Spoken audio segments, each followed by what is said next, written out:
नमस्ते और आपका स्वागत है मथुरा के खूबसूरत शहर में। एक ऐसा शहर जो पुरानी कहानियों, समृद्ध इतिहास और जीवंत आध्यात्मिकता से भरा हुआ है। हमारे साथ जुड़ें और देखें वो 5 जगहें जहां जाना बहुत जरूरी है और जो इस पवित्र शहर के दिल और आत्मा को दर्शाती हैं। हमारी पहली मंजिल है द्वारकाधीश मंदिर, जो लाल बलुआ पत्थर और बारीक नक्काशी का एक अद्भुत नमूना है। यह मंदिर प्राचीन द्वारका शहर में स्थित है। यह सिर्फ पूजा स्थल नहीं, बल्कि भारत की समृद्ध सांस्कृतिक विरासत का प्रतीक है। इस मंदिर की वास्तुकला ऐतिहासिक महत्व और कलात्मक उत्कृष्टता का मिश्रण है। 72 स्तंभों वाला यह 5 मंजिला मंदिर भगवान द्वारकाधीश, जो भगवान कृष्ण का ही एक अवतार हैं, के प्रति भक्ति का प्रतीक है।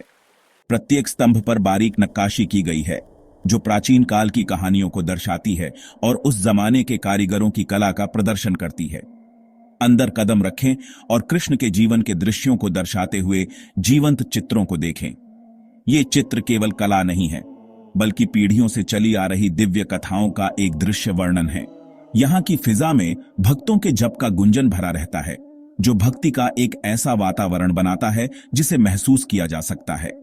यह मंदिर हमेशा प्रार्थनाओं की आवाज से गूंजता रहता है, जो इसे शांति चाहने वालों के लिए एक आध्यात्मिक आश्रय बनाता है। द्वारकाधीश मंदिर आस्था और कलात्मक प्रतिभा की स्थायी शक्ति का एक जीवंत प्रमाण है। यह अनगिनत पीढ़ियों की भक्ति का प्रतीक है और आज भी यहां आने वाले सभी लोगों को विस्मित और श्रद्धा से भर देता है। आगे हम कृष्ण जन्म स्थान मंदिर परिसर जाएंगे। माना जाता है कि भगवान कृष्ण का जन्म यहीं हुआ था। कल्पना कीजिए, एक साधारण सी जेल की कोठरी दिव्य ऊर्जा का केंद्र बन जाती है जब कृष्ण का जन्म होता है। इस कोठरी के बगल में ही कृष्ण की बड़ी बहन योगमाया को समर्पित एक मंदिर है। हर दिन भक्त इस पवित्र स्थान पर आते हैं, आशीर्वाद लेते हैं और उन चमत्कारी घटनाओं को फिर से जीते हैं। कृष्ण जन्म स्थान मंदिर परिसर हमें उस समय में ले जाता है जब देवता मनुष्यों के बीच विचरण करते थे। अब हम प्रेम मंदिर के बेदाग सफेद संगमरमर की ओर बढ़ते हैं। यह भव्य मंदिर ईश्वरीय प्रेम और भक्ति का प्रतीक है। यह पवित्र स्थान राधा और कृष्ण के शाश्वत प्रेम को समर्पित है, एक ऐसा बंधन जो समय और स्थान से परे है और अनगिनत भक्तों को प्रेरित करता है। ऊंचे ऊंचे शिखर और बारीक नक्काशी उनके दिव्य प्रेम के दृश्यों को दर्शाते हैं। हर विवरण को उनकी कहानी बताने के लिए सावधानीपूर्वक तैयार किया गया है। अंदर हल्की हल्की भजनों की आवाज गूंजती है और सूरज की रोशनी संगमरमर के फर्श पर रंग बिखेरती है, जिससे एक शांत और आध्यात्मिक वातावरण बनता है।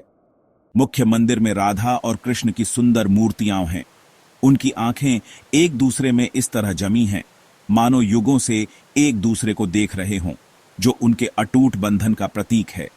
प्रेम मंदिर सिर्फ एक मंदिर नहीं है, बल्कि यह एक प्रेम कहानी का एक ऐसा अनुभव है जिसने सदियों से दिलों को मोहित किया है और दुनिया भर से पर्यटकों को अपनी ओर खींचा है। जैसे जैसे रात होती है, मंदिर एक नरम अलौकिक चमक में नहा जाता है, बारीक नक्काशी को रोशन करता है और देखने वालों पर एक जादुई आभा बिखेरता है। अब हम पवित्र यमुना नदी की ओर रुख करते हैं, एक ऐसी जीवन रेखा जिसने सदियों से सभ्यताओं को पोषित किया है। यह नदी केवल पानी का एक स्रोत नहीं है, बल्कि यह एक जीवित इकाई है जिसका लाखों लोग सम्मान करते हैं और पूजा करते हैं। और यहां हमें विश्राम घाट मिलता है, जो इतिहास और आध्यात्मिकता से सराबोर एक जगह है। ऐसा कहा जाता है कि अत्याचारी राजा कंस के खिलाफ विजयी लड़ाई के बाद स्वयं भगवान कृष्ण ने यहां विश्राम किया था। दृश्य की कल्पना कीजिए, कृष्ण थके हुए लेकिन विजयी यमुना के पवित्र जल में खुद को शुद्ध करने के लिए इन प्राचीन सीढ़ियों से नीचे उतरते हैं। फिजा में फूलों की खुशबू और भक्ति गीतों की आवाज गूंज रही होगी। आज विश्राम घाट गतिविधि का केंद्र बना हुआ है, जो कुहुद में जीवन का एक छोटा रूप है। सुबह से शाम तक यहां भक्तों, विक्रेताओं और पर्यटकों की चहल पहल रहती है, जो सभी इसकी पवित्र आभा की ओर खींचे चले आते हैं। तीर्थयात्री प्रार्थना करने के लिए इकट्ठा होते हैं, दीपक और अगरबत्ती जलाते हैं। उनके चेहरे पर भक्ति और आशा की गहरी भावना दिखाई देती है। वे पवित्र जल में डुबकी लगाते हैं, यह मानते हुए कि यह उनके पापों को धो देगा और उन्हें ईश्वर के करीब ले जाएगा। और वे अपने और अपने प्रियजनों के लिए आशीर्वाद मांगते हुए, फूल, फल और प्रार्थनाएं अर्पित करते हुए ईश्वर को श्रद्धांजलि देते हैं। विश्राम घाट इस बात की याद दिलाता है कि जीवन की भागम भाग के बीच शांति के भी स्थान है। यह आस्था की स्थायी शक्ति और परंपरा की कालातीत सुंदरता का प्रमाण है। हमारी अंतिम मंजिल है राधा वल्लभ मंदिर, जो भक्ति के सार का जश्न मनाता है। अन्य मंदिरों के विपरीत यह कृष्ण की प्रिय राधा को सबसे आगे रखता है। मुख्य मंदिर में राधा और कृष्ण की सुंदर मूर्तियां हैं। उनकी आंखें एक दूसरे में इस तरह जमी हैं मानो युगों से एक दूसरे को देख रहे हों।